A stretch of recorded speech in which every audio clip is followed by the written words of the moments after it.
Então, galera, estamos gravando. Boa noite. Vamos continuar o curso de estatística aplicada, tá? E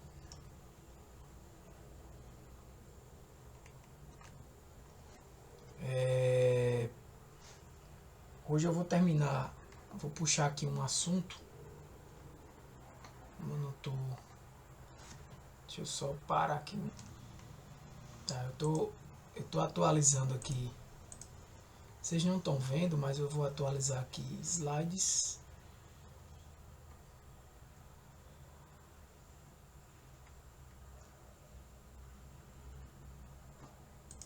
Deixa eu ver se é esse.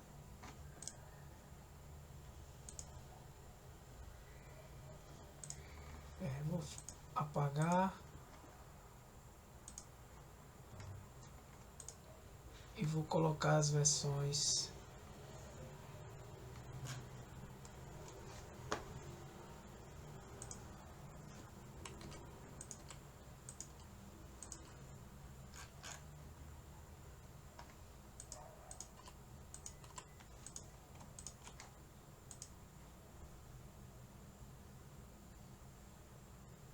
mais novas. Salvei e coloquei agora no grupo, tá? Ou na turma. Deixa eu compartilhar aqui a tela. Deixa eu abrir ela aqui.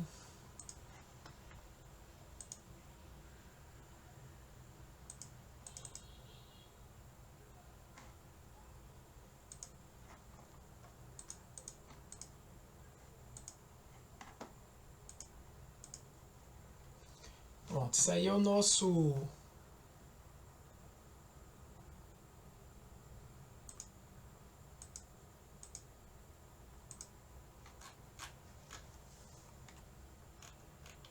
material, né? Deixa eu deixar um menorzinho um pouquinho.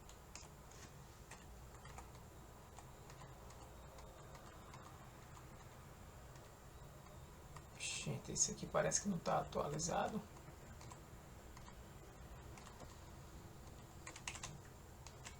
Deixa eu ver aqui. Pronto, vou até gravar porque para não perder tempo com essa parte, né? Eu vou agora vir aqui, compartilhando, pronto. Esse camarada eu vou colocar ele aqui. Talvez não tenha pego a versão mais nova, eu vou adicionar, fazer upload.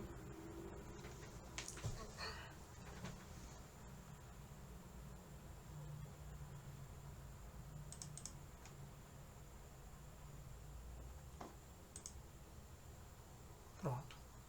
Então, gente, na última aula, antes de concluir tudo, a gente terminou nessa parte aqui dos pressupostos para vocês poderem realizar aqueles testes de comparação de médias, né? A gente viu que tinha teste T para uma amostra, para duas amostras independentes ou para duas amostras dependentes, tá? A gente vai revisar um pouco disso hoje na prática.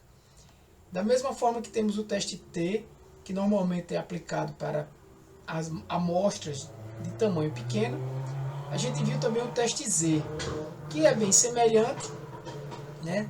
Tem pressupostos semelhantes, mas você pode aplicar com amostras maiores. Amostra pequena, só teste T. Amostra maior, você pode aplicar o teste Z. O que muda? O que muda é o acesso à tabela, né? Tabela Z, tabela T, enfim, dependendo da tabela que você vai analisar o valor do T crítico ou do Z crítico, como a gente já estudou. Acontece que, como esse curso é aplicado, o que você vai fazer é botar numa ferramenta. Então, na ferramenta, você não vai precisar se preocupar muito com isso, né? Você vai precisar interpretar os resultados. Então, a gente estudou isso aqui já, tá? Os pressupostos, né? Teste T para a média, seja de uma ou de duas amostras. Uma amostra quando você tem um valor específico e quer comparar aquele valor específico com uma amostra de valores que você tem, né? Por exemplo, eu quero verificar se as notas dos meus alunos é maior do que 7. 7 é um valor específico. Duas amostras quando você quer comparar, né, dois grupos diferentes. Eu quero comparar a média de uma turma com a média de outra turma. A grosso modo, isso aí. Né? Aqui eu falei de teste Z para proporção também, que é um assunto que vai vir mais à frente, né, que seria a próxima aula. O que eu iria trazer para vocês, o que eu vou trazer, é mais essa relação de teste de proporção, tá? Que dá uma inicializada em associação de variáveis categóricas. Você consegue começar a verificar se duas variáveis categóricas, né, têm uma certa associação. Por exemplo, eu tenho que candidato A, candidato B, e eu tenho aqui quantidade, por exemplo, de homens que votam no candidato A, quantidade de mulheres que votam no candidato A, ou quantidade de homens que votam no candidato B e quantidade de mulheres que votam no candidato B. Então eu tenho alguns tipos, não só o teste Z, mas eu tenho, por exemplo, o teste Z de proporção inicial que a gente vai ver, vai ser basicamente a proporção mesmo de pessoas, por exemplo, que votaram no candidato A, proporção de pessoas que votaram no candidato B. Né? Ou a proporção de pessoas do sexo masculino e a proporção de pessoas do sexo feminino. Então vai ser esse tipo de teste mais simples para completar, né, concluir esse curso. E aí depois eu falo para vocês as ideias que podem vir para os próximos cursos. Né? Então, basicamente, aqui a gente estudou esses pressupostos, né? Mas no final aqui,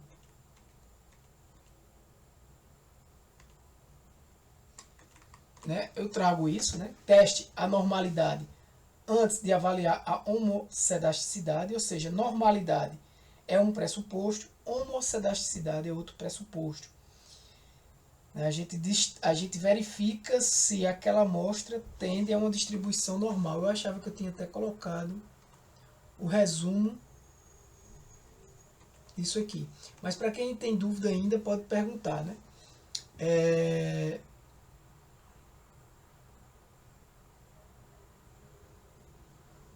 Existe... Acho que aqui está errado o que eu quis dizer. Use o teste use Levene se houver dúvidas sobre normalidade. Não, na verdade, acho que o que eu quis dizer aí é que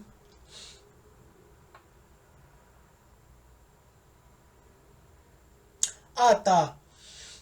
Na verdade, o teste de Levene é para verificar se há homocedasticidade, tá? Mas, como é dito aqui, ó. Teste de Levene, recomendado para distribuições não normais. Né? Então, era isso que eu estava querendo dizer. Para verificar a normalidade, a gente utiliza o quê? O Shapiro-Wilk. Deixa eu voltar aqui só para vocês verem. Né? Eu verifico de forma descritiva a normalidade. Posso verificar de forma descritiva. Mas eu tenho os testes aqui, né? Aqui. Shapiro-Wilk, Kolmogorov-Smirnov, Anderson Darling. O que é mais utilizado são esses dois primeiros, tá? A depender se o tamanho da amostra é grande ou pequeno. Se os dados não tiverem uma distribuição normal, se a amostra não tem uma distribuição normal, eu tenho estratégias para fazer isso. Né? Eu tenho estratégias para resolver esse problema. Se eu não tenho uma distribuição normal, eu comentei, né? Eu posso trabalhar com testes não paramétricos. O teste tem um teste paramétrico, porque compara a média é um parâmetro. Testes não paramétricos são outros tipos de testes que a gente não vai estudar aqui neste curso. Tá? Mas há uma estratégia muito eficiente, né, para driblar esse problema da normalidade. Quando você não tem também dados não normais, quando você tem distribuições não normais, você pode utilizar também o teste de Levene, no caso, para verificar a homogeneidade, né? A homocedasticidade. Ou seja, isso é quando as amostras têm variâncias iguais, né? Homo de igual. Então, se você tem uma variação em torno da média ali semelhante entre as amostras, isso não quer dizer que as amostras têm que ter médias semelhantes, tá? Eu posso ter uma média baixa de uma amostra, uma média alta de outra amostra, mas a variação dos valores em torno da média serem semelhantes, serem iguais, né? Então isso é um pressuposto também. A gente comentou isso na aula passada, tá? Testes paramétricos assumem variâncias iguais entre grupos. Então, teste T é um teste paramétrico, tanto o teste T quanto o teste Z. Se você vai usar o teste T de student e as variâncias não são iguais, porque você fez lá um teste de Levene, você pode usar também o teste de Welch. Na maioria das ferramentas ele vem lá, né? No Jamove ele tem, no JASP acho que também tem. Acho não, também tem. Você marca essa opção e ele já considera nos cálculos o teste de Welch, T de Welch, né? Quando as variâncias não são iguais. Então você tem que verificar se essas variâncias são iguais usando o teste de Levene, ou o teste de Bartlett, ou esse teste de Brown. Bem, isso aqui é um pouco mais assim, digamos que desnecessário para esse curso, tá? Para um curso de estatística aplicada, você dizer, eu vou usar Levene, Bartlett. Não, cara, usando Levene tá ok. Aí você diz assim, Tiago, mas aqui tá dizendo que se eu tenho distribuição não normal, é ideal que eu use Levene, mas eu posso usar esse outro. Pode usar o Bartlett. Mas só que as ferramentas normalmente só traz o teste de Levene, essas gratuitas pelo menos. Entendeu? Então se você for querer usar um teste desse, você vai ter que ir atrás, estudar o teste, ou implementar ele na mão, né? Ou jogar ele no Excel, tentar implementar no Excel, se existir lá alguma fórmula já pronta. Se não existir, você fazer na mão. Então, assim, o que facilita o uso do teste Levene é que ele é mais comum, né? Mas quer dizer que ele é recomendado quando você tem distribuições não normais, usar ele é mais robusto do que esse aqui, quando você tem distribuição não normal, né? Mas não quer dizer que se você tiver uma distribuição normal, você usar o teste de Levene está errado, né?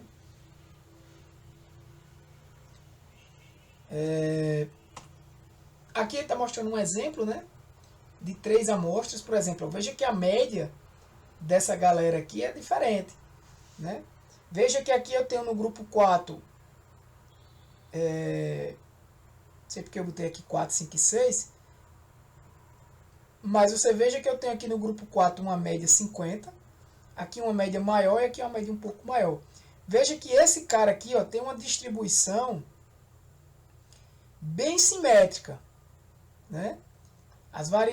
Os valores aqui em torno da média estão bem próximos da média. Você tem que saber interpretar esse gráfico, pessoal. A hora é essa. Se você não está entendendo como é que está interpretando esse gráfico, pergunta, né? Então, esse camarada aqui achatadozinho é que os dados estão tudo aqui dentro. Ou seja, os dados dessa amostra do grupo 4 estão bem próximo aqui da mediana. Isso aqui, na verdade, é a mediana, tá? Essa linha é a mediana. Mas a média vai estar por aqui também. Eu não marquei a média aqui. Se você olhar esse daqui, você vê que eu tenho uma concentração maior de dados abaixo da mediana. Ou seja, se eu fosse desenhar esse gráfico aqui, a distribuição dele seria mais ou menos assim. A cauda vai descendo. Vocês estão vendo o mouse, né? A cauda vai descendo assim. Por quê? Os valores menores estão mais concentrados, né? Eu tenho uma frequência maior de valores menores. Por que eu sei isso? Bem, aqui é a mediana. Daqui para baixo tem a mesma quantidade de dados que daqui para cima. Só que eu tenho uns dados mais juntos aqui do que esses que estão mais separados. Aqui é o inverso. Os valores maiores estão aqui concentrados, próximos um do outro, né? Os valores maiores. Ou seja, é aquele gráfico que vai crescendo assim, né? Assimétrico. Esse aqui é totalmente simétrico, esse primeiro. Então eu tenho aqui o quê? Eu tenho uma heterogeneidade, né? Então eu não tenho aí uma homocedasticidade de variância. Então você faz o teste de Levene, aí nesse exemplo, por exemplo, e você rejeita a hipótese desse teste, a hipótese nula, né?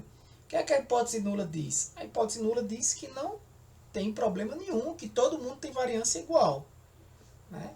Mas aí você fez o teste e aí você rejeitou essa hipótese nula. O valor de P aqui sendo bem robusto, né? O valor de P aqui deu abaixo de 0,05, né? Deu 0,044. Então eu rejeito a hipótese nula e eu concluo que a variância é diferente. As variâncias são diferentes, né? Então eu tenho heterocedasticidade. Então por isso que eu tenho que usar o teste T de Welt. E não um teste T, um teste não paramétrico, ou um teste não paramétrico equivalente. Como a gente não está trabalhando aqui com testes não paramétricos, eu não vou falar de testes não paramétricos. Qual o teste não paramétrico que eu deveria utilizar? Não, não é o caso. Então eu tenho que usar aqui, devido eu ter rejeitado a homocedasticidade, o teste T de Welt. Então quando eu quero comparar duas médias, eu uso o teste T de Student. E quando eu quero comparar mais de duas médias, eu uso a ANOVA. A próxima aula, eu estou verificando aqui se eu entro com a ANOVA ou se eu entro com teste T, testes de proporção. Tá? Eu vou ver se dá tempo de fazer as duas coisas. Eu acredito que a ANOVA é mais importante. Eu vou ver se dá tempo de fazer um material de ANOVA que é um pouco mais complexo. Simplesmente chegar aqui e aplicar a ANOVA é simples, é rápido e é fácil. Mas eu quero que vocês tenham um material para estudar na hora que não tiver com a aula, né? Simplesmente ler e entender.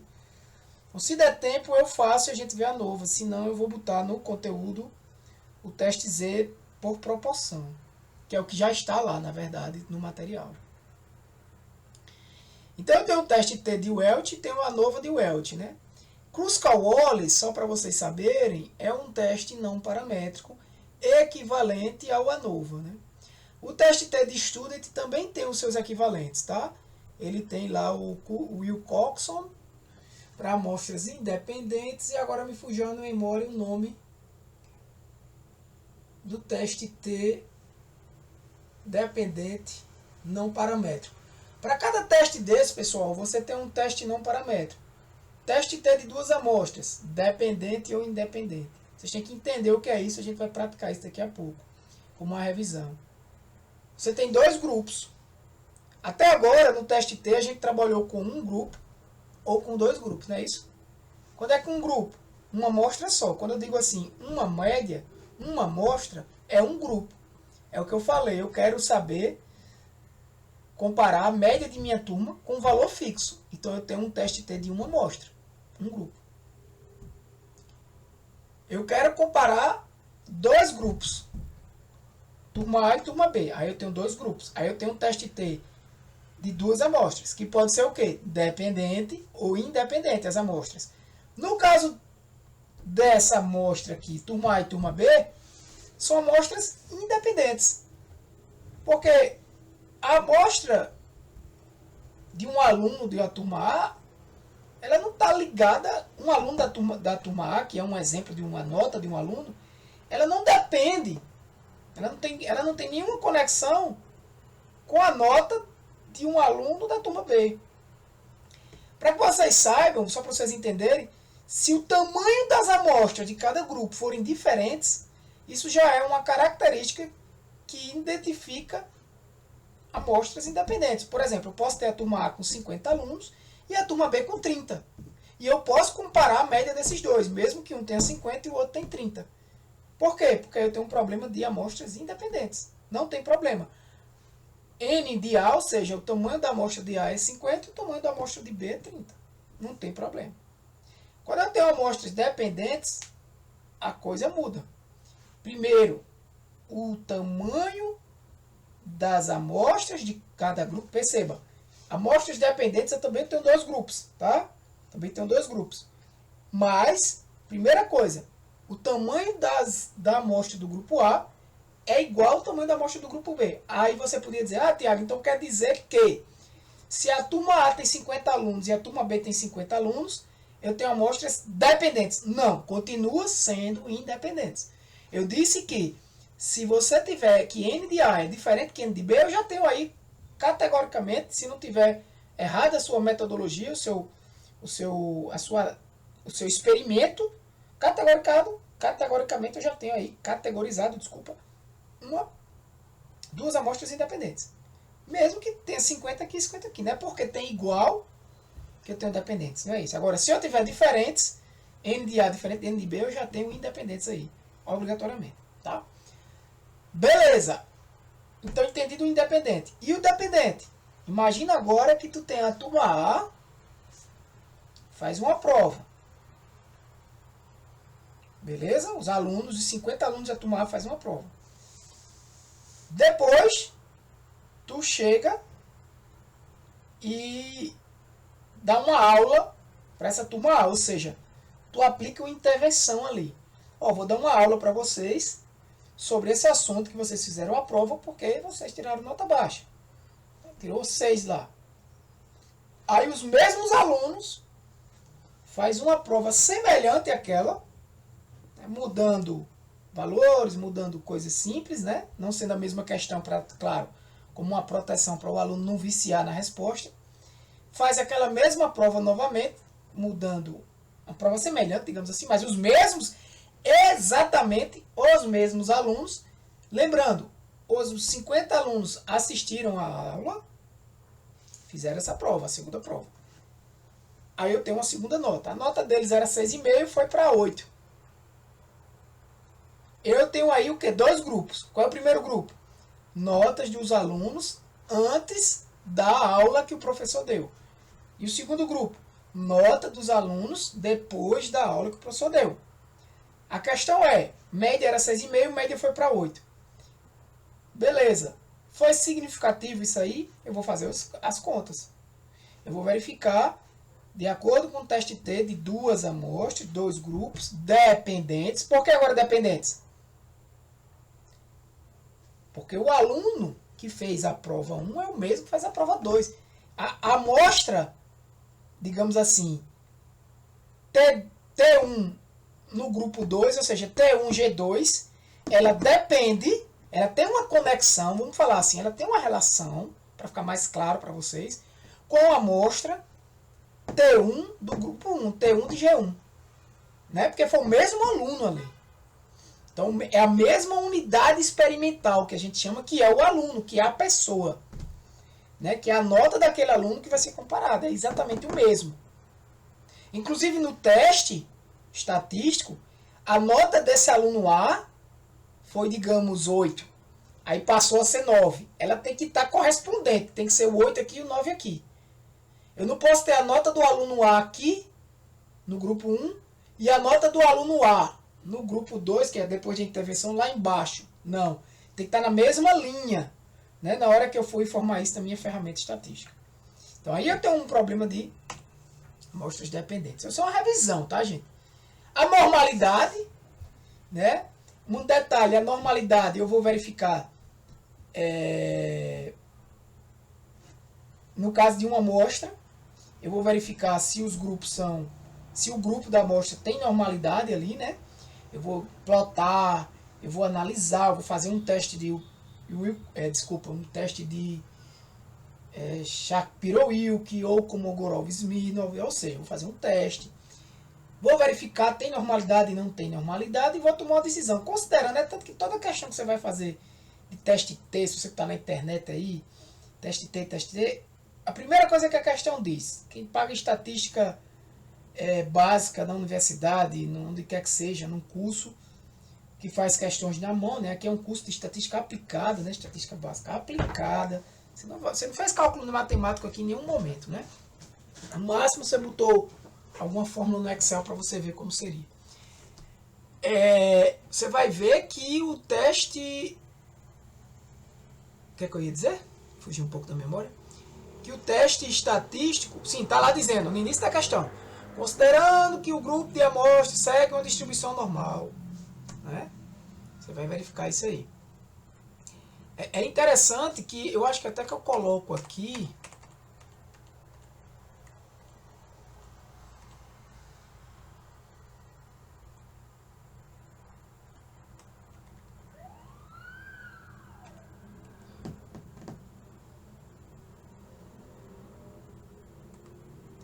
Aqui é uma alternativa, né? Teste Levene.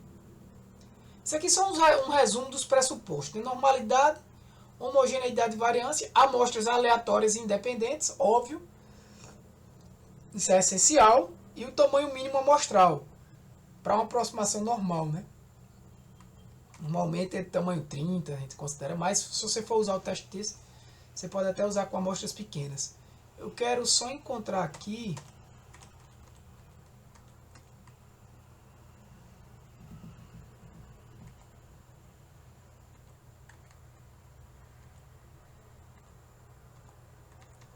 teste Z para a média. Não sei porque eu botei esse slide aqui, não precisa não.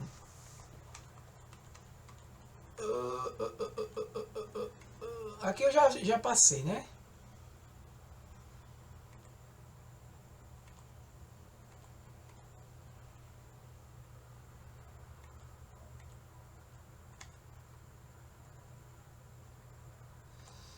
Isso aqui foi o que eu acabei de dizer a vocês. Eu acho que o que eu estou querendo dizer a vocês está só na apostila mesmo. Deixa eu ver se está lá. Ainda não entrei no assunto de hoje, tá, gente? Isso é só revisão. Vou entrar daqui a pouco.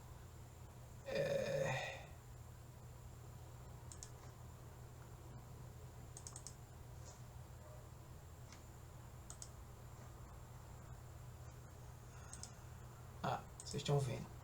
Por isso que eu gosto de ficar vendo no celular aqui, porque eu sei que vocês estão vendo. Teste Z para comparar médias, teste de normalidade.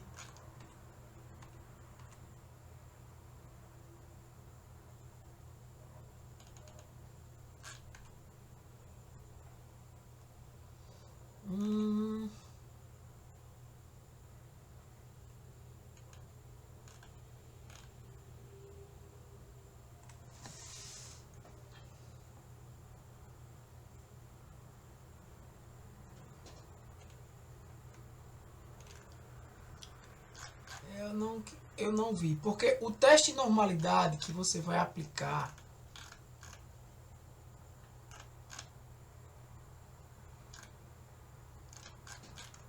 quando você está fazendo aqui, deixa eu ver se eu coloquei aqui.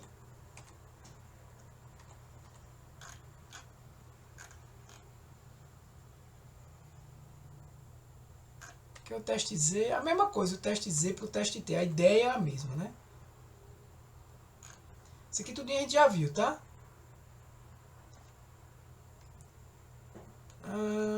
Aqui, ó. Isso. Pronto. O que eu queria mostrar para vocês era isso, ó.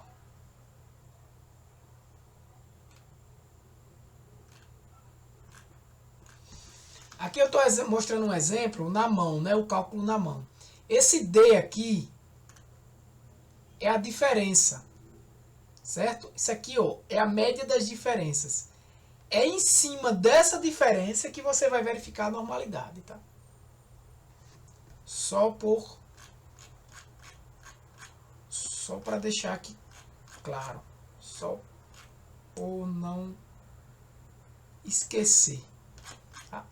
Aqui eu já estou com a questão da proporção, pronto, aqui ó, associação entre variáveis categóricas. Não, isso aqui seria o que seria o próximo assunto, ó. Teste de análise de variáveis categóricas, tá? Mas aí eu estou na ideia de entrar aqui com a nova, concluir esse curso com a nova, e aí esses análises de variáveis categóricas deixar para um segundo curso aí que a gente pode colocar para frente. E aí que vai entrar correlação, aí pode entrar também, pode não, vai entrar regressão, seria um segundo curso, beleza? Então eu posso terminar aqui em ANOVA, porque aí eu trabalho só com média, trabalho com média de uma, duas, que a ANOVA, galera, eu estava falando e não concluí. A ANOVA, a gente viu com uma amostra, com duas, né? Dependente e independente. E se eu tiver três grupos? Aí é quando eu vou trabalhar com a ANOVA. Tá? Deixa eu ver só aqui a quantidade de páginas. Ó, capítulo 2, capítulo 3, 4, 5, 6, 7. 20 páginas, já está lotado.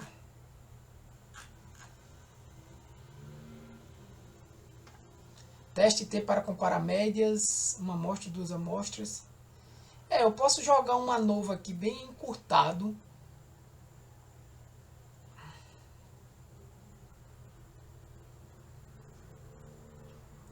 Aqui e trazer para a aula que vem. E aí o assunto do capítulo 7 em diante fica para depois. Então, espero que vocês tenham compreendido o que eu estava dizendo. Só que aí o que é que acontece? Você disse que, Tiago, se não tiver homocedasticidade, a gente usa o teste a gente faz o teste Levene, a gente pode verificar com o teste de Welt. No problem. Mas você disse que se não tiver normalidade, o que é que a gente faz? Usa um teste não paramétrico ou considera o teorema central do limite, que diz que quando eu tenho amostras grandes, né, eu vou chegar ali a uma distribuição normal. Beleza. Mas existe uma estratégia, né, que eu não tinha falado ainda, eu vou falar hoje, agora rapidamente, chamada bootstrapping, tá? Que vocês podem utilizar, que é uma técnica de reamostragem com reposição. Beleza? Deixa eu ver se eu... Pronto. Não pega pra vocês assim não. Pera aí. Ó, eu saí da apresentação, pessoal. Eu vou voltar, tá? Ainda bem que eu tô aqui no celular. Mas volta rápido porque eu tô com o computador aberto.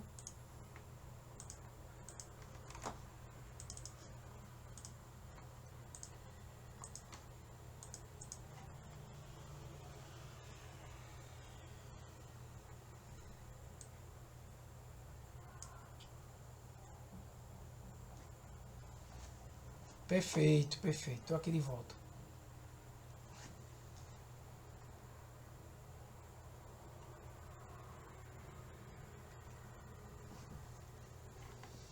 Show?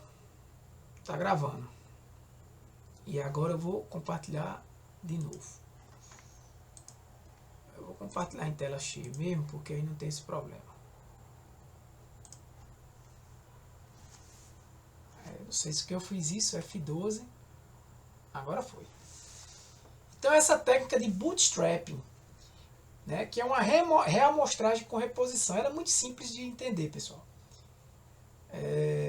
Vai estimar uma nova distribuição, né,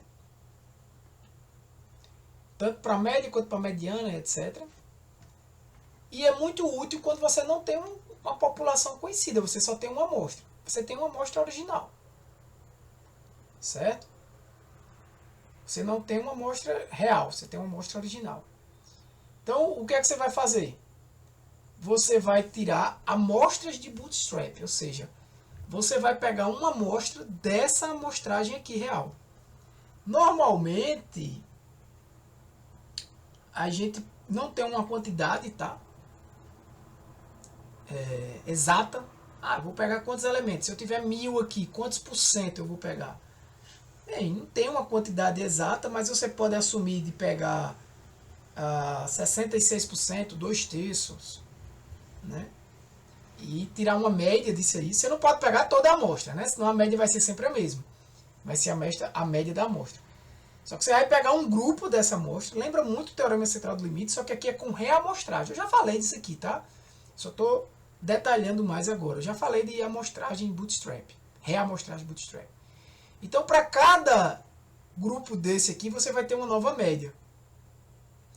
Então, você vai ter replicações de bootstrap aqui da estatística. Cada um desses você vai ter uma nova média. E aí, você vai ter agora a distribuição amostral dessas médias aqui. Essa distribuição amostral dessas médias aqui vai tender a ser uma distribuição normal. Então, você vai transformar aquela amostra original que não tinha normalidade em uma distribuição normal.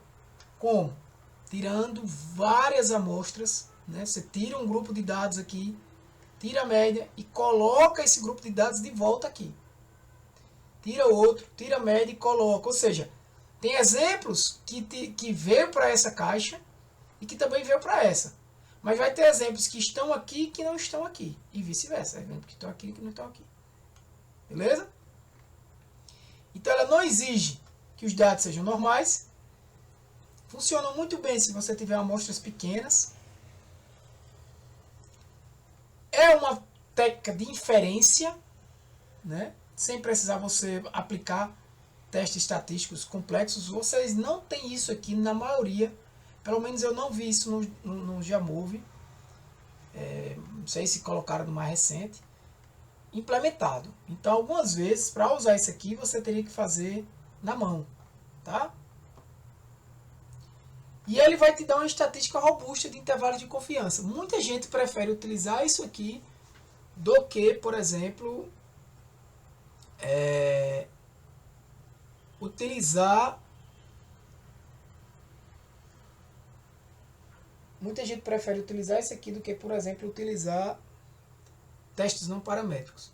Tá? Aqui está um exemplo. Reamostragem com reposição da amostra original. Vai calcular a estatística desejada em cada reamostra, por exemplo. Eu vou reamostrar com reposição a amostra original. Aqui eu tirei o 4. O 4 veio para cá. Mas aí o 4 volta para cá. O 4 pode sair de novo. Aí tiro o 3. Aí tiro o 9. Aí tiro o 10. Aí tiro o 5. Aí tiro o 5 de novo. Tá? Um detalhe também que eu falei, que eu não falei anterior, é que esses valores podem se repetir nessas amostras aqui. Porque eles... Não é porque às vezes confundem. Às vezes as pessoas pensam que é o seguinte, eu tiro, depois que eu tirei aqui 10, por exemplo, aqui eu tenho 10 elementos, né? Depois que eu tirei aqui 10 elementos, eu reponho os 10 aqui de volta. Não, você vai repondo um por um. Aqui eu fiz um exemplo, como a minha amostra é pequena, ele fez um exemplo em que ele tem o mesmo tamanho e não tem problema. Mas se você observar, o 1 se repetiu, o 10 se repetiu e o 5 se repetiu. Se você olhar, ó, não tem o número 2 aqui, não tem o 6 e não tem o 8, nem o 9.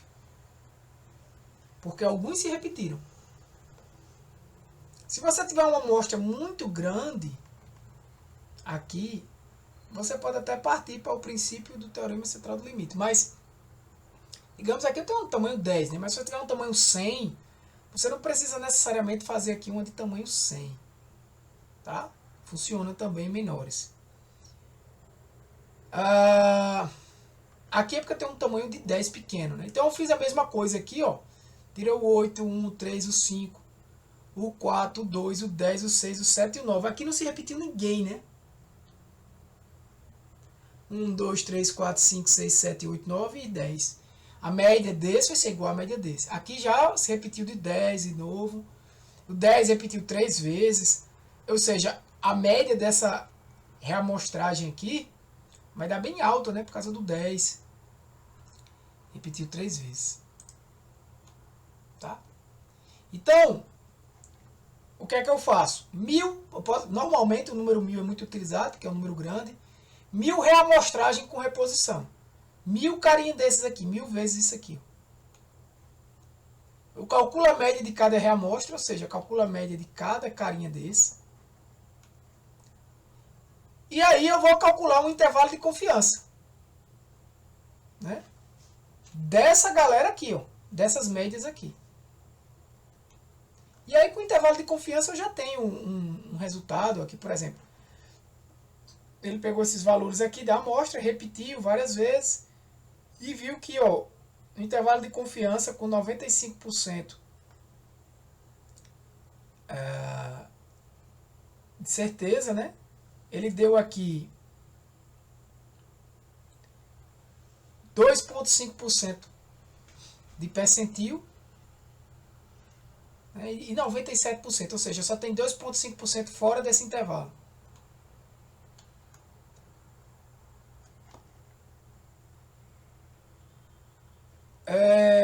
Esse método aqui, ele não é um método não paramétrico, no sentido que eu quero dizer, você não precisa utilizar um método não paramétrico, tá? Simples de implementar, flexível, funciona com diversas estatísticas e compatível com vários modelos. Depende da representatividade, algumas desvantagens. Depende da representatividade da amostra. Se você tiver uma amostra também muito pequena, como você for o exemplo ali, você pode não sair muito do lugar, né? Você vai ter uma distribuição normal, mas a representatividade ali vai ser muito parecida, né? As médias de cada reamostra vão ser muito parecidas. O grande problema desse método, para mim, é isso aqui, é computacionalmente custoso. Imagina aí, tu ter que tirar 1000 reamostragens dali, depois tirar a média daqueles 1000, para tu tirar uma nova média e um novo desvio padrão daquela amostra. Estimativas imprecisas com amostras muito pequenas. Né? Quando eu tenho amostras muito pequenas, eu posso ter isso aí. Use reamostragem aqui é maior ou igual a 1000, tá? Sei porque saiu assim, é maior ou igual a 1000. Uma sugestão. Verifique a representatividade da amostra original. Combine com análises gráficas. Considere ajustes, como... Esse aqui eu não vou entrar em detalhes desses viés de correção, tá? Não entra no curso. Aqui, quando eu devo usar? Quando eu não tenho garantia de normalidade.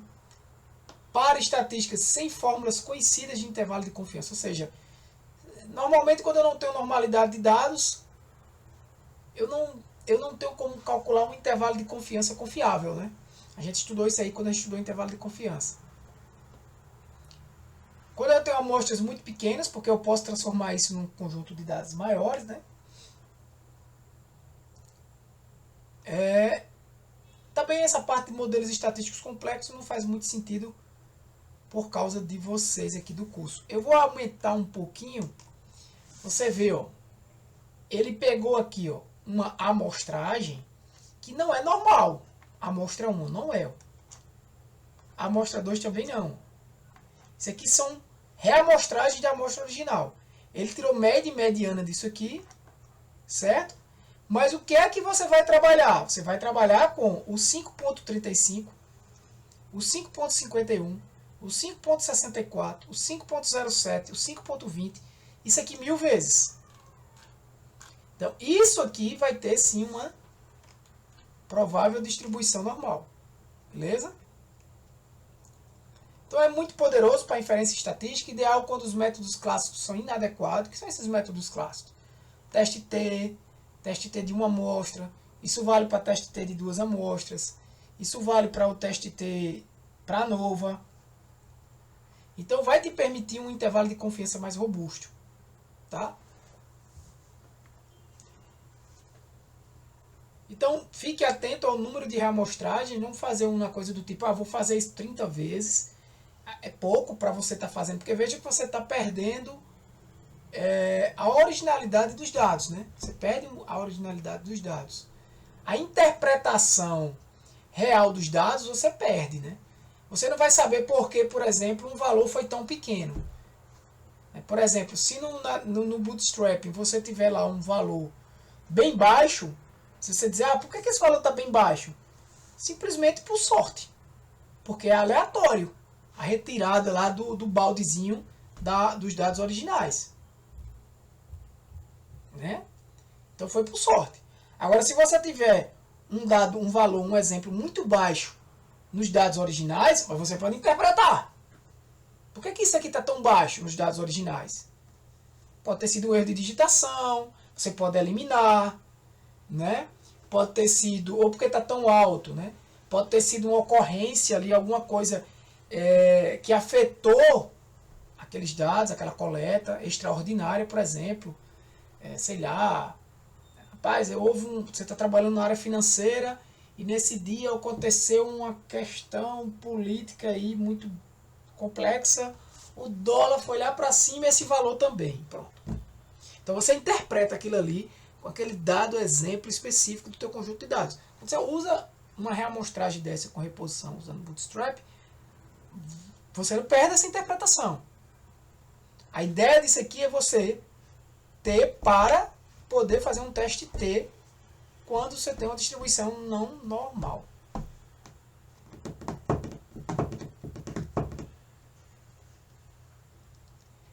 Sempre relate o número de amostragens que você fez. Não é obrigatório que seja 1000. Você pode fazer com 100, com 500. E interprete bem os resultados. Pronto, aqui eu finalizo. Próxima aula eu concluo, mas o que eu quero trazer hoje para vocês ainda é uns exercícios aqui que eu vou mostrar na prática para vocês. Por exemplo, eu vou abrir esse Excel. Eu vou mostrar isso aqui na prática. Eu já trouxe pronto para a gente não gastar tanto tempo. Eu tenho, por exemplo, aqui a nota de alunos de uma turma. Eu tenho aí 20 notas. Não está dando para vocês verem aqui, mas eu vou aumentar. Aqui não aumenta. Mas ela é uma média, deu uma média de 8,7. Né? Eu vou até calcular aqui, ver se está certo. Mas é isso mesmo, deu uma média de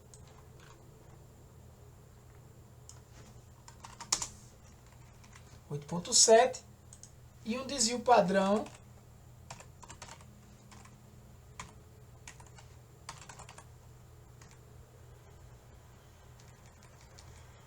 é esse aqui, 10 par de A, é esse aqui, de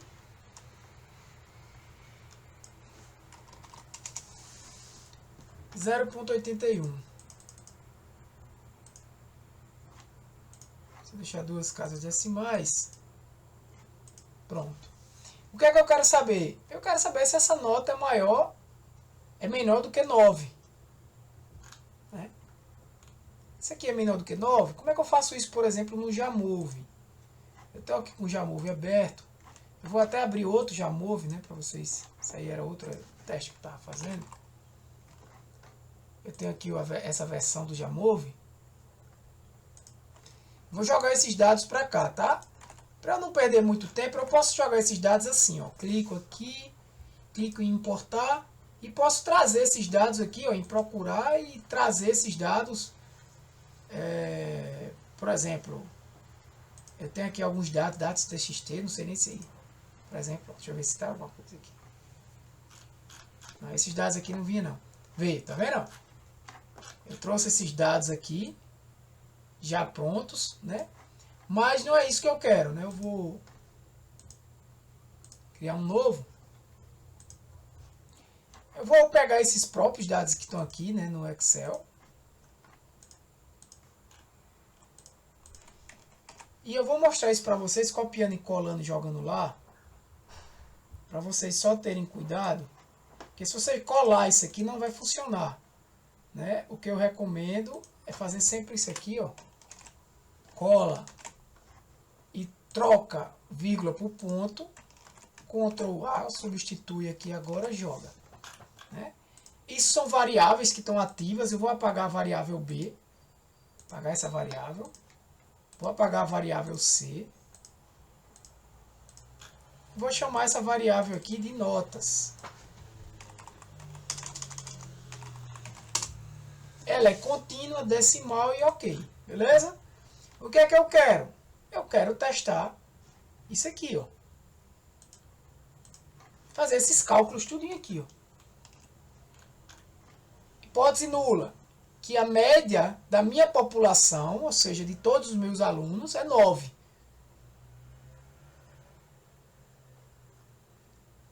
A minha hipótese alternativa é que a média é menor do que 9. Por quê? Eu tenho essa hipótese porque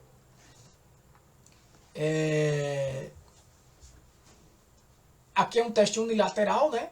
Porque eu tenho uma média de 8,7, eu sugiro que seja menor por causa dessa minha amostra que deu 8,7. Né? Então ele vai fazer todos esses cálculos aqui. Né? A média deu 8,7 aqui está um pouco errado. Essa média aqui está exato o valor. Né? O desvio padrão está certo. Mas aí é um erro só de digitação. Então eu posso explorar esses dados aqui na minha estatística descritiva de notas. Ó. Eu simplesmente jogo ele para as variáveis. Essa é a forma mais simples. Né? Já fiz isso várias vezes aqui. Posso colocar isso em linhas. Tem aqui, ó, média. Não tem nenhum valor omisso, então vou tirar. Média, mediana, desvio padrão, ó. Média 8.7, mediana 8.9, desvio padrão 8.1. Eu posso valor mínimo, ou seja, nota maior e nota menor. Eu posso jogar aqui, procurar algum gráfico. Por exemplo, o histograma vai me dizer um pouco sobre esses dados. Não aparenta ser um conjunto de dados normais. Um gráfico em caixa também me diz isso. Ó. Ele não tem uma distribuição aqui que aparentemente é normal. Eu tenho esse gráfico de barras aqui que não vai me dar isso aqui. Esse gráfico de barras ele vai me dar exatamente a média e esse intervalozinho aqui de confiança. Eu posso, inclusive, analisar um intervalo de confiança para essa média com 95%. Eu marquei aqui. Então, ele coloca aqui, ó, o limite inferior 8.32, o limite superior 9,07 e a média 8.7. Isso quer dizer o quê? Lembra da interpretação do intervalo de confiança? Isso não quer dizer que 95% das notas dos alunos da população vão estar nesse intervalo, não. Não. Isso quer dizer que se eu repetir esse mesmo procedimento 100 vezes, em 95% dessas vezes, ou seja, em 95 vezes, a média dessas amostras estarão aqui nesse intervalo de confiança. Isso aqui é uma análise descritiva, todo mundo já sabe fazer, mas o que você quer é o quê? Um teste T. Teste T de uma amostra. Então eu jogo meu teste, minha variável notas para lá. Uma coisa interessante, eu nem verifiquei, mas eu posso verificar. Eu clico aqui de volta, ó, ou clico aqui, ó. Aqui é o teste T para uma amostra. Aqui é a minha estatística descritiva. Na minha própria análise eu posso fazer isso. Fazer um teste de Shapiro-Wilk. Ele vai apresentar aqui no próprio, ele apresentou aqui no próprio exemplo, Então, pelo valor de P aqui embaixo, ele não foi esse aqui não, tá? Aqui embaixo ele detalha melhor. Não, esse é o teste T aqui mesmo, Shapiro-Wilk. Ele considera aqui que eu posso considerar a hipótese nula. Muito provavelmente porque eu tenho uma quantidade de dados pequena isso aqui, Aí você olha para esse camarada e diz, não, isso aqui não vai ter uma distribuição normal. Pela cara. Aí não aparenta. Mas se você vai para o teste, você tem uma boa justificativa de considerar esse camarada que tende a uma distribuição normal. Se eu não errei nada aqui, é isso que ele está dizendo. Beleza? Se alguém vê alguma falha, mas é isso mesmo. O valor de P, ó, eu não... Está bem alto, acima de 0,05, Eu rejeitaria a hipótese nula, e a hipótese nula é... Tem normalidade se esse valor fosse um valor abaixo de 0,05. Lembrando da interpretação do valor de P. Aqui eu estou abstraindo essa interpretação, visto que a gente já estudou. Tá? Mas, quando eu venho agora para o teste T de uma amostra, o que é que ele está comparando? Eu quero verificar se esse teste é o quê? Menor. Aqui eu não tenho teste de Lavene, Não estou vendo, pelo menos. Pode ser que tenha por aqui. Mas eu estou desconsiderando isso, indo só apenas para os testes, de T. E eu quero ver o que aqui? Eu quero ver se esse teste está dando o quê? Está dando que eu tenho 19 graus de liberdade, que é o tamanho da amostra 20. Está dando aqui um teste significativo. Beleza? P bem abaixo de 0,001. Mas é porque eu estou comparando o P, que é 8,7, e eu posso inclusive clicar aqui em estatística descritiva, ele vai me mostrar a média 8,7. Aqui eu não tenho aquela flexibilidade que eu tenho aqui, de marcar e desmarcar quem eu quiser. na estatística descritiva, porque aqui eu estou na área do teste T de uma amostra. Tanto se você clicar aqui, você vê, está em análise, teste T. Quando eu clico aqui em cima, ele vem para a estatística descritiva, tá? Que é essa exploração aqui, estatística descritiva. Mas bora lá. Eu posso clicar aqui em análises descritivas, ó. Eu não preciso. Teste de normalidade, ó. Teste a normalidade, vai dar exatamente aquele mesmo resultado, né? E eu tô vendo aqui a média, mediano, o desvio padrão, o erro padrão também, o teste de Shapiro-Wilk. Esse gráfico aqui, ele me dá também uma ideia de normalidade, né? Não tá tão legal pelo gráfico, porque quando eu tenho dados bem normais, eles têm esses pontos bem em cima dessa linha, mas há uma distância aqui, né? Uma dispersãozinha aqui nesse momento. Eu vou desconsiderar, vou considerar só o teste desse camarada. Posso marcar aqui, ó, a diferença da média. Isso é muito importante, né? Quanto é que está dando a diferença da média? 8,7. Como assim? Porque eu estou comparando, gente, 8,7 com 0. Eu estou verificando se 8,7 aqui, ó, é diferente de 0. E óbvio que vai ser. Então, se eu botar aqui 8,7 é diferente de 9, vai mudar agora, ó. A diferença deu o quê? Negativa 0,3, né? 0,5. Porque esse 8,7 aqui também está arredondado, né? Ou não, tá não. A diferença da média, diferença média, né? Deu o quê? Menos 0,35. Sim, porque isso aqui ele faz 9 menos cada carinha desse. 9 menos esse, 9 menos esse, 9 menos esse. E depois tira a média dessa diferença. É assim? Então dá negativa porque a média está menor do que o valor que eu quero comparar. Por isso que dá negativo. Nesse caso aqui, o P não deu significativo. Ou seja, nesse caso aqui, eu estou dizendo o quê? Que eu não posso afirmar que a minha média, a média da minha turma, é diferente de 9. Eu posso, e aqui eu digo o quê? Eu aceito, é possível, eu tenho evidências, eu também não estou afirmando. Isso é teste de hipótese, gente. Você não pode. Ah, é isso aí, ó, tá vendo? E tá provado. Não. Eu tenho evidências para dizer que a média da minha turma não é diferente de 9. Ou seja, eu tenho evidências para dizer que a média da minha turma pode sim ser 9, por mais que tenha dado 8,7. Eu não tenho evidências para rejeitar a hipótese nula. Eu aceito a hipótese nula que a média da minha turma é igual a 8,7. Desculpa, a 9. Né? Mesmo a amostra dando 8,7. Se eu perguntasse assim, 8,7 é maior do que 9, faz sentido isso, galera? Não faz. É tanto que o valor de P dá uma estourada aí, né? Ó. É para 0,94. Porque não faz sentido eu pegar uma amostra que deu média 8,7 e desvio padrão 0,86, 0,81, 0,86, né? E dizer que isso é maior do que 9. Né?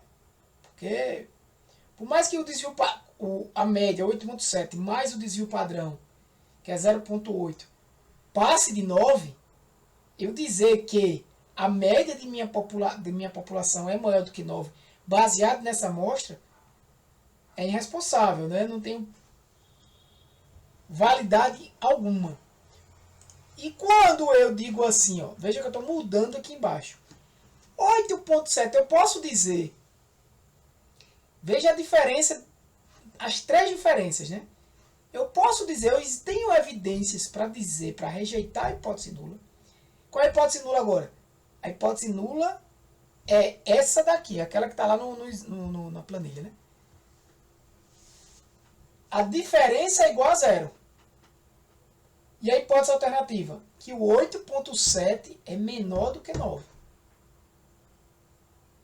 Aí eu tenho agora, ó, eita, uma... Aí você faz o que aqui? 0,53. Eita, acima de 0,5.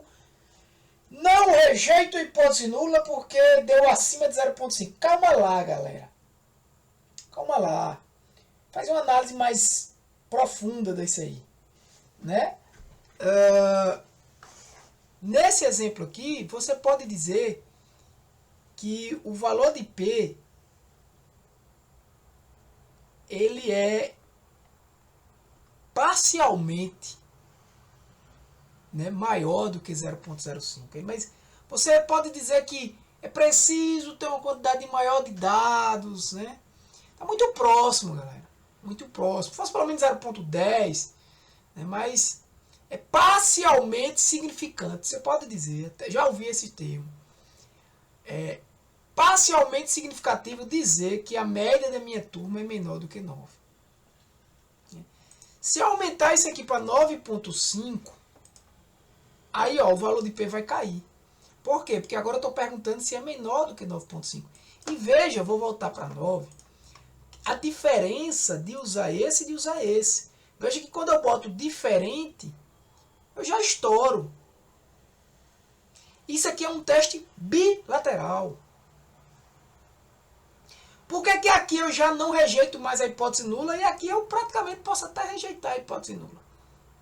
Talvez se eu tiver mais 2, 3 exemplos aí abaixo, né? Se eu tiver mais um exemplo aqui abaixo de 9, por exemplo, um 8 aqui, ó. Eu já rejeitei a hipótese nula com um 8. Se eu tiver mais uma nota, mais um exemplo, botei um 8 ali, já rejeitei. Mas aqui, ó, eu continuo sem rejeitar. Sou por isso 67. Por quê? Porque o teste bilateral, não sei se vocês lembram, mas no teste bilateral, a grosso modo, eu vou considerar, eu vou abrir aqui o material. Deixa eu ver se tem algum gráfico aqui que fica mais fácil.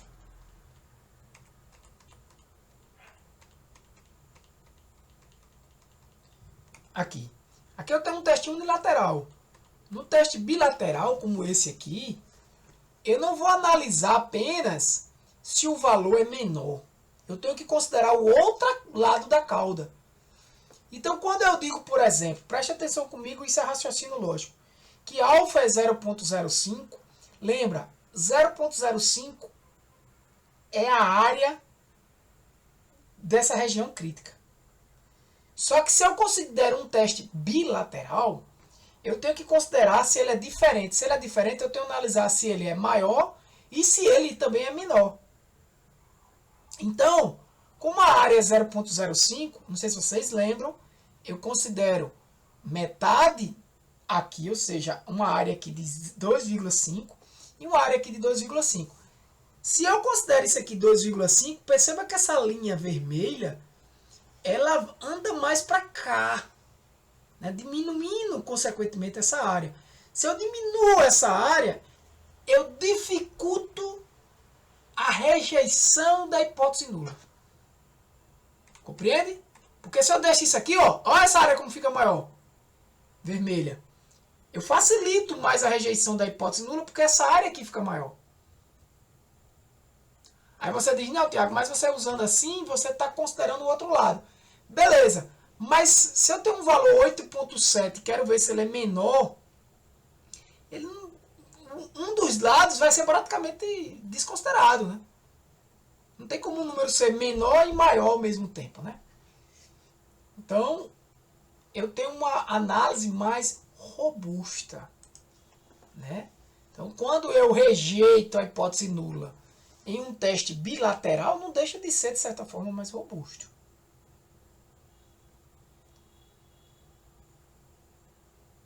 Aqui ele desconsidera, tá?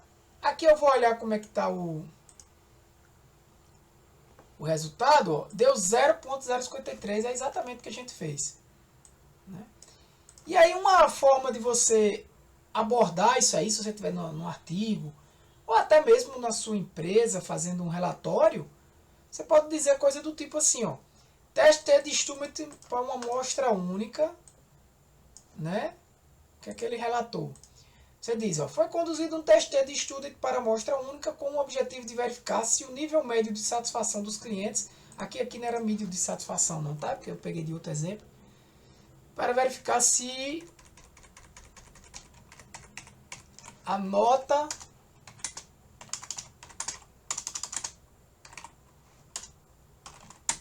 média dos alunos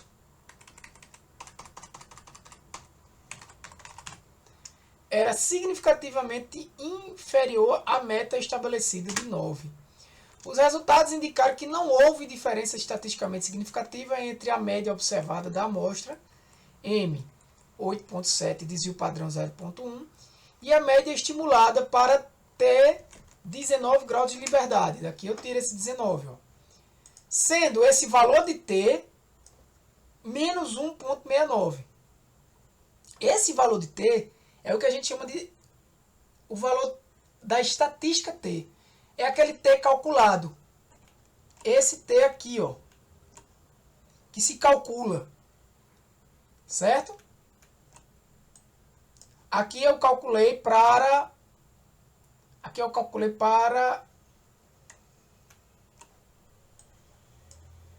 como esse valor aqui estava errado, né? Esse aqui também deu. Mas aqui eu calculei para um teste unilateral, tá? Foi esse aqui, ó. Foi esse resultado aqui, né, ó. Tem que tirar lá aquele 8. Tem que tirar esse 8. 0.53. Beleza? Esse mesmo resultado.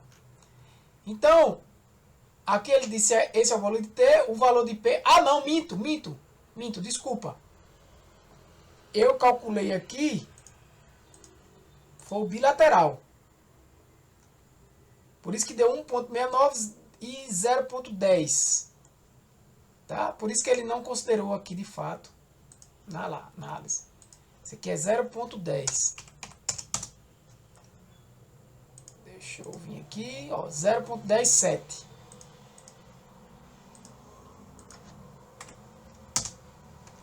Beleza? Sugerindo que o nível de satisfação, sugerindo que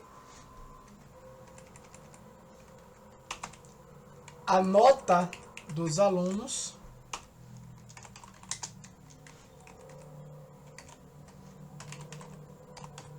não difere significativamente da meta proposta de 9. Quer dizer o quê? Que se eu fizer, gente, outras provas aqui, eu poderia ter média 9, tá? Aqui eu não vou parar detalhadamente, mas eu vou mostrar a vocês na aplicação dois exemplos, tá? Um de amostras independentes, ou seja, grupos independentes, que vai avaliar a diferença dos níveis de uma variável x entre dois grupos, né? O que é que eu tava querendo, o que é que eu estou querendo avaliar aqui? Eu já estava com ele aberto. Eu quero verificar se ter filhos ou não ter filhos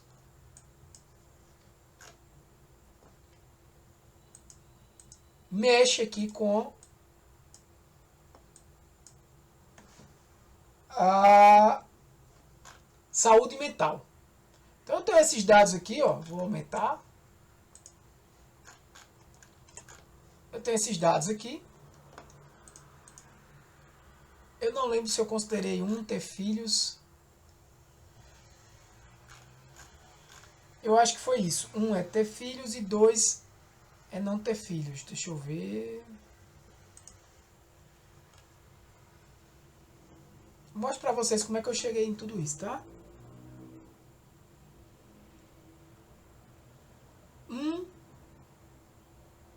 É não ter filhos é o 2, tá? Você poderia aqui botar 1 e 0, enfim. Então eu copiei e colei esses dados para cá. Né? E ele vai utilizar, ó, quando é 1 e quando é 2. Esse conjunto filhos aqui por mais que sejam números, eu estou considerando como uma variável categórica, ó, nominal, texto, estou considerando isso como texto. E aqui contínua, veja a reguinha, né, decimal. Eu venho aqui em teste T de amostras independentes. Ele vai fazer essa mesma coisa aqui, ó. Jogo para cá o quê? Quem é minha variável dependente? É a saúde mental. E eu quero agrupar por quê? Veja, o agrupamento tem que ser para uma variável categórica, filhos. Então ele já calculou aqui que existe um teste T de student realizado e que há diferença entre esses dois grupos. Certo? Eu não verifiquei aqui normalidade, homocedasticidade, mas você pode colocar aqui um teste T de Welt e verificar que acontece a mesma coisa. Muda um pouco a estatística do teste, mas é a mesma coisa. Existe diferença nos grupos. Ou seja, quem é maior, quem é menor, eu não sei, mas os grupos são diferentes. Se eu quero verificar se o grupo 1 é maior, que no caso aqui é o grupo 1 é ter filhos, eu vou jogar aqui a estatística descritiva. Ó. Quando eu jogo a estatística descritiva, ele já me diz, ó, e o gráfico, ele já me dá um exemplo aqui. Ó. O grupo 1 tem 250 amostras, média de saúde 19,4, isso é uma nota, né, que ele dá aqui, um desvio padrão de 3,72 e um erro padrão de 0,235. Aqui o grupo 2, né, ou seja, não ter filhos, eu tenho mais gente. Veja que aqui já me indica que é um problema de amostras independentes. Que vai me dar uma média menor, também uma mediana menor, esse desvio padrão que é um pouco maior. E aí você, só em olhar para esse gráfico aqui, dá a entender de ser um problema né, de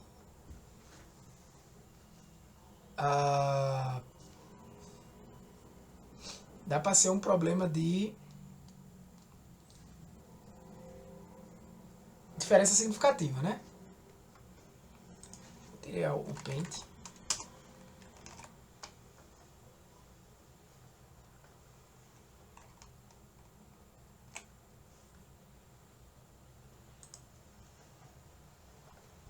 Deixa eu vir aqui.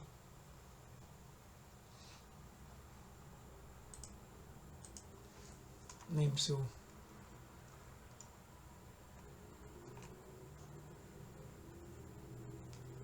Pera aí, pessoal. Acho que eu tinha feito, não foi o Paint? Os caras têm um vídeo, mas... Vou ficar... deixa pra lá. Deixa eu voltar.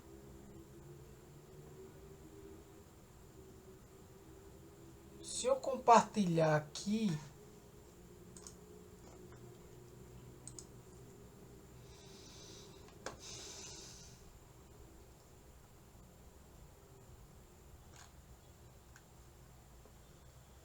Cadê o Jamove?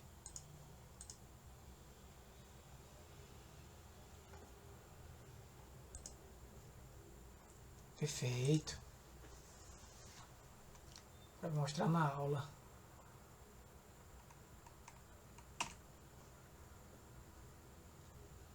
Eita, pentezão.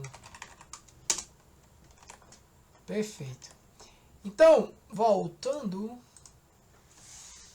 Então, galera, aqui eu já mostro para vocês que eu vou ter provavelmente uma diferença entre os grupos. Apesar de ser valores próximos, você olha para o valor, acha que está bem perto, menos de 1, né? Mas depende do que a gente está trabalhando aí, né?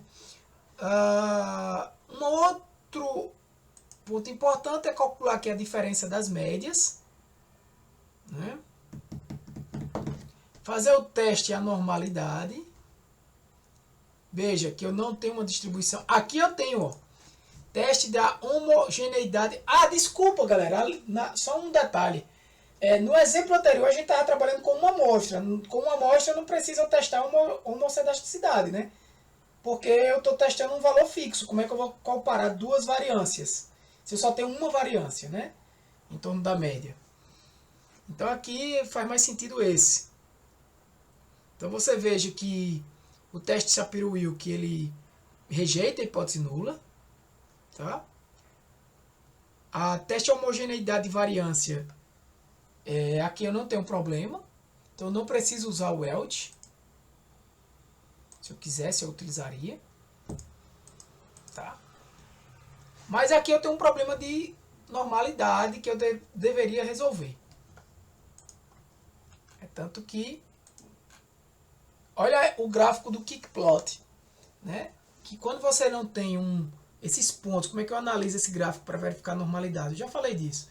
Normalmente, uma distribuição normal, esses dados eles ficam aqui em cima dessa linha assim, eles podem fazer isso assim, mas eles ficam aqui rodeando essa linha, tá?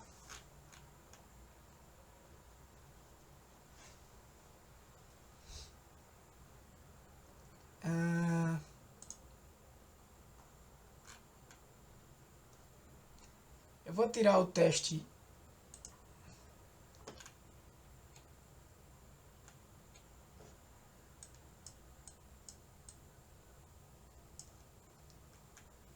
aqui.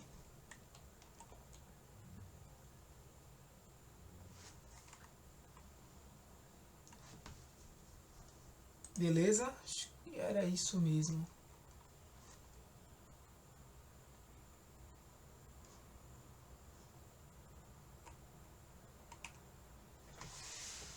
Pronto, deixa eu voltar para cá. Então aqui você vai ter o quê? Aqui você vai ter que fazer um bootstrap da vida, né? Aqui eu não tenho essa opção, né? Eu estou comparando o grupo 1 é maior do que o grupo 2. Ele disse a mim aqui que pelo valor de P, sim, né? São diferentes também, ó. Se eu marcar essa opção vai dar não, né? A opção que eu quero é essa. Beleza? Eu teria que fazer isso, né? Deixo como ferramenta. Aí depois eu dou uma olhada se no JASP ele traz essa opção. E por final, galera, aqui uma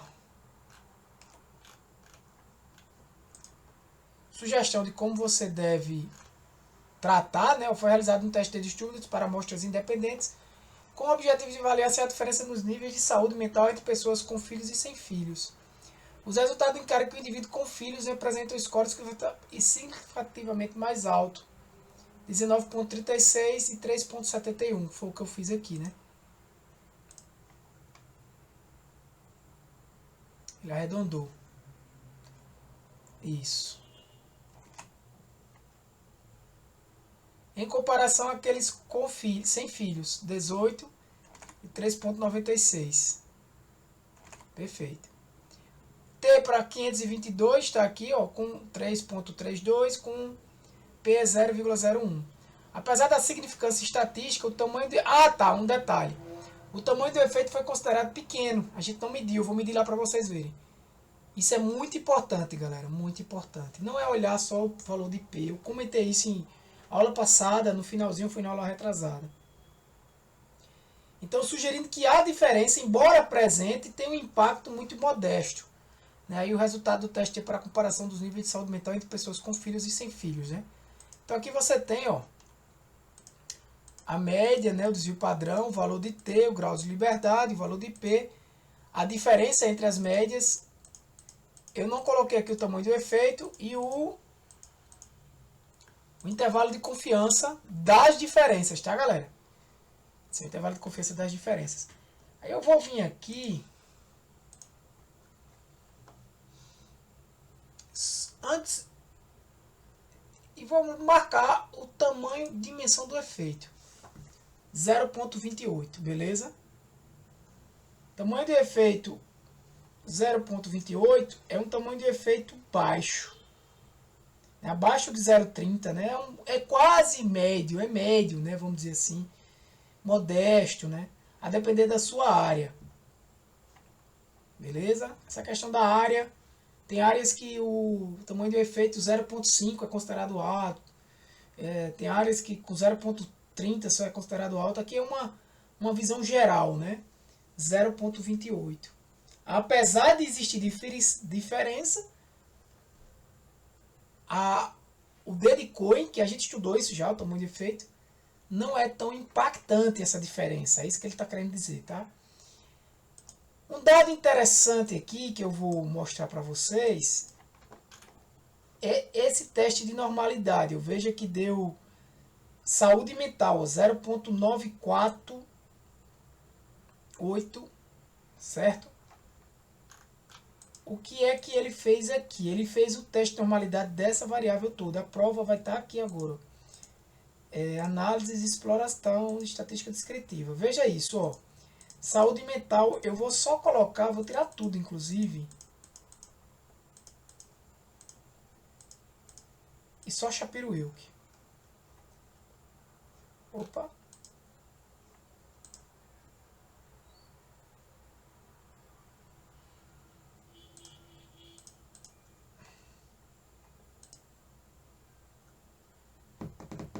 Ele não calcula, não.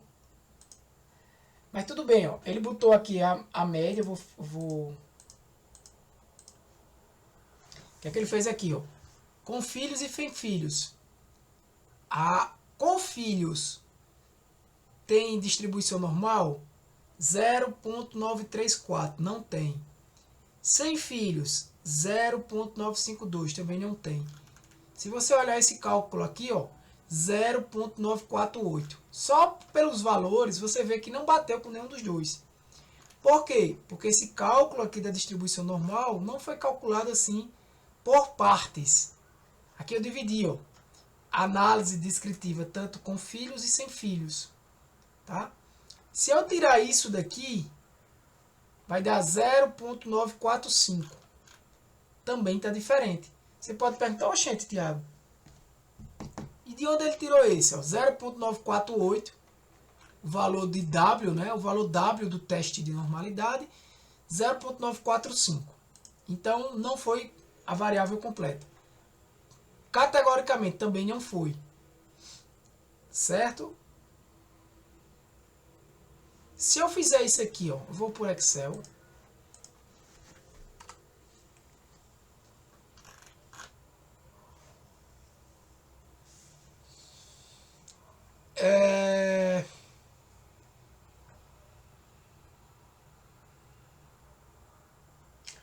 Neste caso aqui, tá? Eu estava no errado, tá? É na amostra dependente.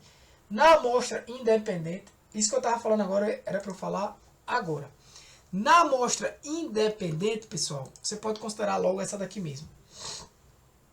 Beleza?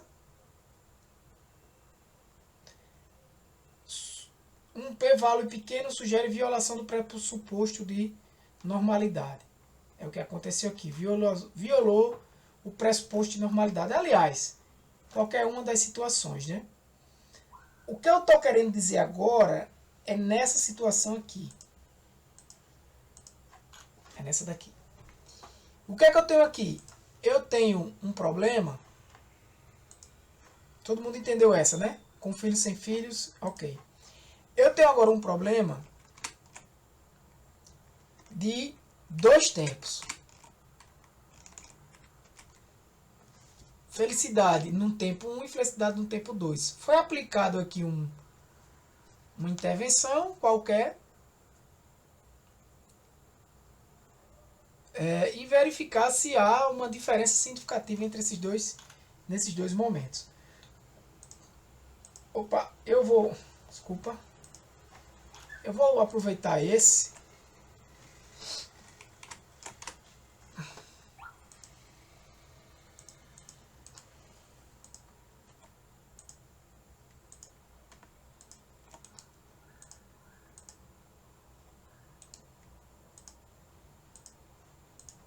Certo? Vou aproveitar esse aqui. E vou jogar, galera, o que eu quero jogar é esse aqui.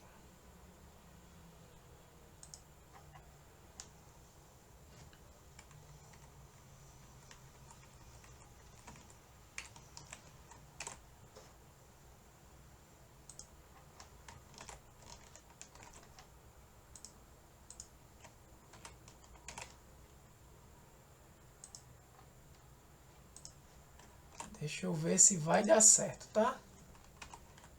T1, T2. E eu vou jogar aqui de propósito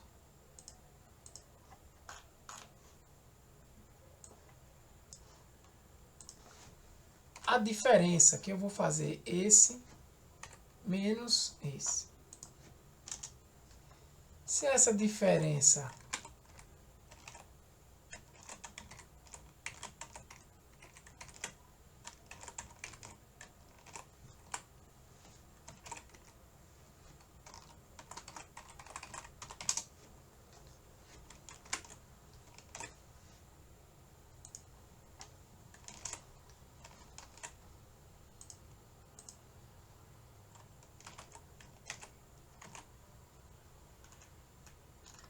parece que foi bem proposital, né?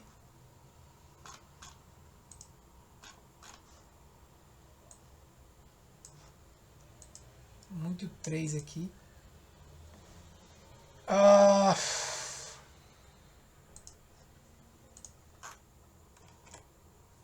tá.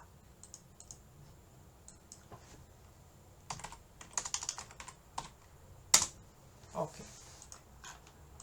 Veja, eu vou novamente testar amostras agora emparelhadas.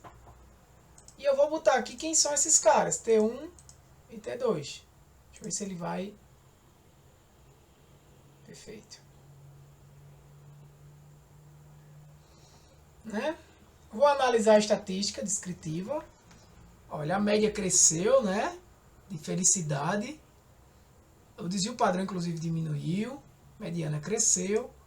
Um gráfico descritivo aqui, aparentemente, já dá de cara que tem uma diferença significativa. Quando eu testo a normalidade, é isso aqui que eu queria mostrar a vocês. Esse teste de normalidade, veja que aqui ele apresenta ó, T1 menos T2. Ou T2 menos T1. Né? E ele mostra que há uma distribuição aqui que não tende à normalidade.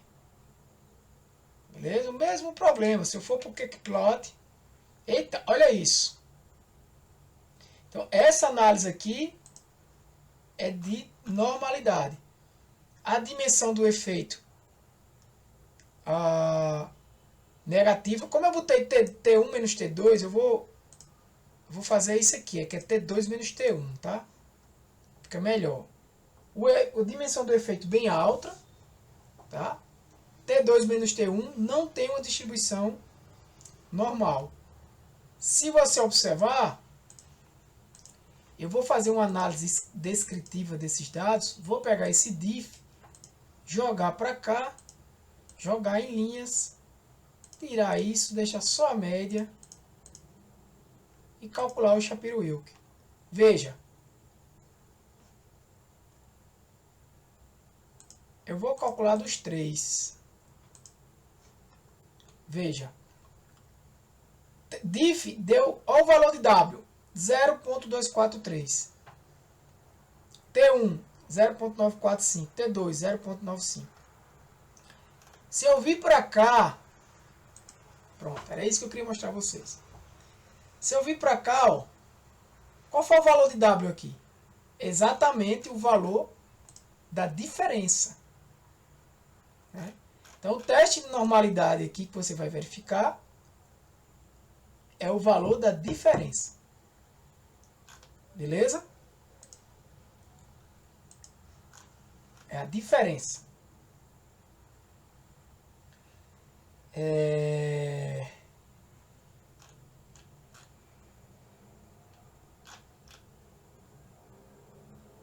Bem, é isso aí. Vindo para cá, eu vi um efeito alto, né? No entanto, eu tenho um problema aqui, que é também o problema da normalidade. Eu deveria aqui usar um teste usando bootstrapping, de acordo com o que a gente estudou, ou teste de um parâmetro. Então, você iria pegar aí a amostra, né, deles, criar um bootstrap e verificar se tem diferença. Né? Aqui nesse exemplo, inclusive,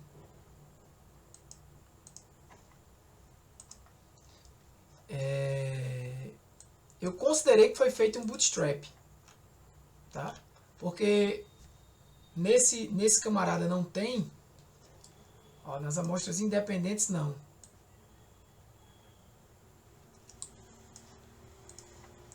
Então, ó, como ficou? Foi conduzido um teste de estudo para medidas repetidas, ou seja, amostras dependentes, medidas repetidas, emparelhadas, tem a mesma ideia, tá?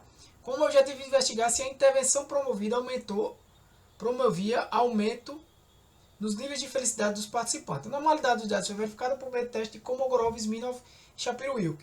O pressuposto de homogeneidade de variância foi validado pelo teste de Levene. Diante das possíveis violações de pressuposto, como a gente pode ver nesse aqui, tanto Shapiro-Wilk quanto aqui ele já não traz o teste de Levene, né?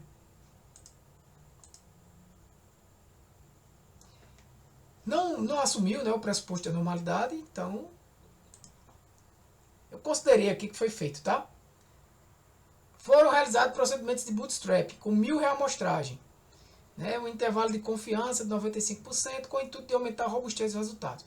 Corrigir desvios de normalidades e assimetrias, além de fornecer intervalo de confiança mais preciso para a diferença entre as médias. Os níveis de felicidade foram avaliados antes e depois. Os resultados indicaram que o aumento estatisticamente significativo nos scores, claro, né, foi proposital aquele aumento. Né? Esse aumento médio aqui foi de 23, é isso? Conduziu o padrão de 5, em comparação ao pré-teste, né, que foi de 20, e o padrão de 5,29.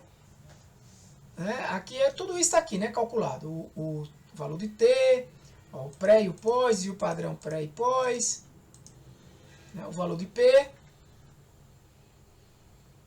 Então, sugerindo um impacto substancial da intervenção sobre o resultado de felicidade. Resultado do teste T por comparação, lá. Pronto. Essa é a ideia do teste T duas amostras emparelhadas, beleza? Bateu o tempo aqui, gente. Não queria nem chegar a isso tudo hoje, mas já deu 1h30. Deixo aí para vocês perguntas, deixo aí para vocês considerações, tá? Vou ligar o áudio. Se alguém quiser falar, pode falar, tá? Eu vou parar.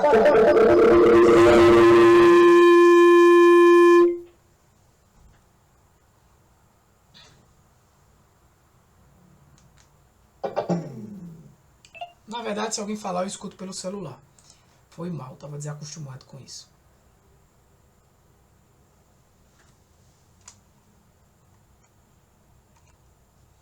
Alguém tem algo a perguntar? Eu vou parar aqui logo a aula, tá? Para não ficar tão grande.